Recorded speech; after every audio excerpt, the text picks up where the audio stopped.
mbere yuko Yozefu Mukasa Barikudembe apfa yahaye abishibe ubutumwa bageza kuri Kabaka Mwanga agira ati mumbwirire Kabaka muti unyishunziza ubusa ariko ndakubabariye ariko wicuze kuko nuticuza nzakurega mu rukiko rw'Imana. Nuko Yozefu Mukasa Barikudembe arasenga yiragiza Imana, arangije bamuca umutwe babona kumutwika. Igihe umuriro warimo kugurumana haza intumwa Kabaka Mwanga yiruka ivuga ngo boye kwica Yozefu Mukasa Barikudembe ahubwo bamufunge gusa, ariko byari byarangiye. Nuko Yozefu Mukasa Barikudembe atana ikamba ry'abamaritiri mu nzu ya data.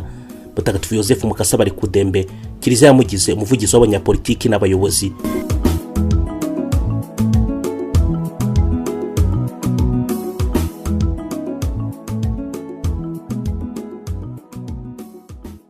Dore amateka ye ku buryo burambuye. Yozefu Mukasa Barikudembe numwe mu bahowe Imana b'i Bugande, yari mwene Njube Seta Nkurakito na Kajwayo. Nyina yari umunyorokazi, ntabwo yari umugande. Mukasa yakuriye kwa mwene wabo wari ukomeye witwaga Kabazi, akaba ari nawe wamujyanye guhereza ibwami kwa Kabaka. Yozefu Mukasa Barikudembe yaje ibwami ku ngoma ya Kabaka Mutesa wa mbere. Yari umusore ufite impano zidasanzwe mu kuyobora abandi kandi akaba intwari cyane.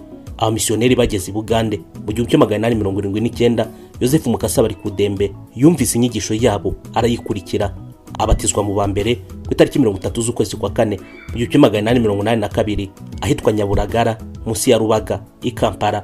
Abo umukristo w'Imena ukomeza abandi kandi ubigisha nawe byamaze kumenya. Mu kwezi ko Gushyingo 1882 abamisiyoneri bahungiye muri Tanzania, Mutesa abamereye nabi abatoteza. Icyo gihe abakristo basigaye ari nk'intama zitagira umushumba. Noneho ababatijwe n'abigishwa barahura bitoramo umuyobozi ari we Yozefu Mukasa Barikudembe. Yabaye umuyobozi w'intwari kandi ushishoza kugeza igihe abamisiyoneri bagarukiye. Muri iyo nama twavuga ko ari sinodi ya mbere muri Kiliziya y'u Bugande bafashe imyanzuro ikurikira. Umwanzuro wa mbere, mu bari bamaze kubatizwa 20 n'abigishwa 250 ntawagombaga guhindura ukwemera kwe.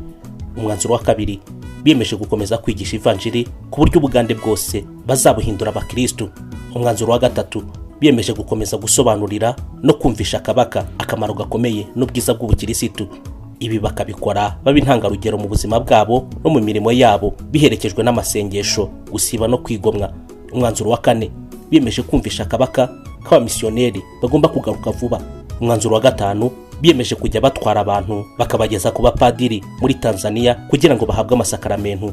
Abamisiyoneri bagarutse mu 1885 batangajwe nuko basanze umubare w'abemera wariyongereye kandi bafite ukwemera gukomeye. Kabaka Mutesa amaze gutanga umuhungu we Mwanga niwe wimitswe. Kabaka Mwanga yari inshuti ya Yozefu Mukasa Barikudembe cyane ku buryo yamugize mujyanama we mukuru. Ikintu cya mbere Yozefu Mukasa Barikudembe yasabye umwami no kugarura abapadiri, nuko Kabaka Mwanga aremera. Hari ku itariki ya 12 z'ukwezi kwa karindwi mu 1885 ubwo abamisiyoneri bagarukaga mu Bugande. Byari byishimo byinshi kubemera kongera kubabona no kubakira nyuma y'imyaka 3 bari bamaze batandukanye. Yozefu Mukasa Barikudembe yari umujyanama mukuru wa Kabaka kandi akaba n'umukristo ukuriye bagenzi be. Mu nama yagiraga Kabaka Mwanga yamubuzaga gucumura no kugira nabi. Yagerageje kumubuza kumena amaraso y'umusenyeri w'umwangirikani wari uje mu Bugande, ariko Kabaka Mwanga yakekaga ko uwo musenyeri ari we mwanzi abapfumu bamuraguriye uzamunyaga ingoma ye, aranga aramwica. Abapagani bari inshuti za Mwanga baboneraho uko bamuteranya na Yozefu Mukasa Barikudembe no kurushaho kumwangisha idini ry'abakirisitu. Ikindi Mwanga yaratangiye gufana Yozefu Mukasa Barikudembe nuko yamubwiraga kujugunya inzaratsi cyangwa se ibirozi abapfumu be bamuhaga, akamubwira ko Imana yonyine ari ifite ububasha bwo kurinda umwami n'igihugu. Indi mpamvu yateye ukutumvikana hagati ya Yozefu Mukasa Barikudembe na Kabaka Mwanga nuko Kabaka Mwanga yari afite ingeso mbi yo gusambanya abana b'abahungu bakoraga ibwami. Mu rwego rero rwo kurengera ubumanzi bw'aba bana b'abakirisitu, Yozefu akabahisha umwami. Kabaka Mwanga yaje kurwara, Padiri Ruderi amuha umuti aroroherwa. Yongeye kurwara, afata wa muti Padiri yamuvuje ariko afata mwinshi umugwa nabi. Bahuruza Padiri amuhunda arakira, ariko inkuru yari yamaze gukwira mu batwari no mu bagaragu bangaga ubukirisitu. Bagira bati ntimureba ko bari abamisiyoneri bari baroze Kabaka? Abandi bati ariko ubundi abajyanama be bagiye bamubwira kitondera bari abazungu, ejo bundi yishe mwene wabo birabababaza we akabona ko batamwica. Bakagira bati n'ubundi umujyanama we yizera uzamuroha abazungu bakanamuhitana ni Yozefu Mukasa Barikudembe.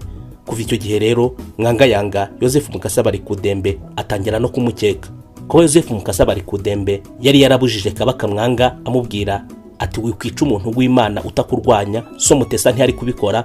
Mwanga yagiye abitekerezaho bikamwanga mu nda, ndetse akabibonamo agasuzuguro no kuvuga ko atazi gutegeka nka se. Ikindi bapfaga nuko yamushinjaga kuba ari we wamuteranyije n'abazungu, ababwira ko ari we wishe mugenzi wabo. Bakaba rero banabiheraho bagatangira kumwishisha no kumwanga nk'umwicanyi. Kabaka Mwanga yavugaga ko ubundi iyo bitaba Yozefu Mukasa Barikudembe bari kubumvisha ko ingabo zamwikanze, ko bitari mu mugambi wo kumwica.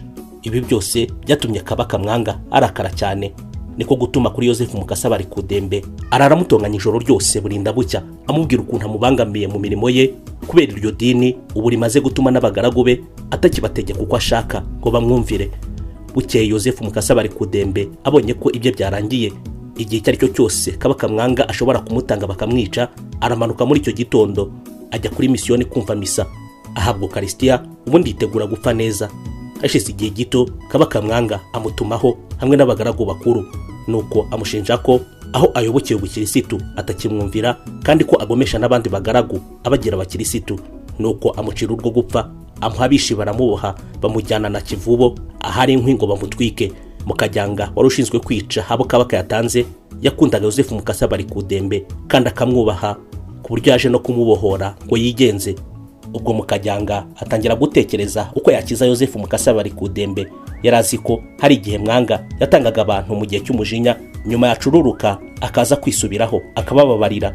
Iyo yasangaga Mukajyanga hatarabica yarabimushimiraga, kandi n'uwari ugiye kwicwa akamushimira. Mukajyanga rero yashatse gutinza urupfu rwa Yozefu Mukasa Barikudembe agira ngo wenda Mwanga ashobora kwisubiraho, ariko ntamenye ko Katikiro, umutware mukuru w'ibwami, yangaga Yozefu Mukasa Barikudembe kubera kumugirira ishyari. Katikiro kandi yarazi neza ko Mwanga akunda Yozefu Mukasa Barikudembe kandi ko ashobora gucururuka akisubiraho akamubabarira. Niko gukurikirana rero yohereza intumwa igaruke kumubwira ko bamaze kumwica. Mukajyanga abonye Katikiro atanze ayo mabwiriza nta kundi ari kubigenza, kuko nawe ubwe yaramutinyaga, yashoboraga rero kubizira. Icyo yakoze kugira ngo nibura agabanyirize ubabare Yozefu Mukasa Barikudembe ni ukumuca umutwe mbere yo kumutwika. Mbere yuko Yozefu Mukasa Barikudembe apfa, yahaye abishibe ubutumwa bazageza kuri Kabaka Mwanga agira ati mumbwirire Kabaka Mwanga muti unyisha unziza ubusa, ariko ndakubabariye, ariko wicuze, kuko nuticuza nzakurega mu rukiko rw'Imana. Nuko Yozefu Mukasa Barikudembe arasenga yiragiza Imana, arangije bamuca umutwe babona kumutwika. Igihe umuriro warimo kugurumana, hazi intumwa Kabaka Mwanga yiruka ivuga ngo woye kwica Yozefu Mukasa Barikudembe bamufunge gusa, ariko byari byarangiye.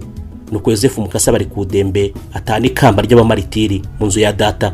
Mutagatifu Yozefu Mukasa Barikudembe Kiliziya yamugize umuvugizi w'abanyapolitiki n'abayobozi. Mutagatifu Yozefu Mukasa Barikudembe udusabire. Bashimiye ko munkurikira.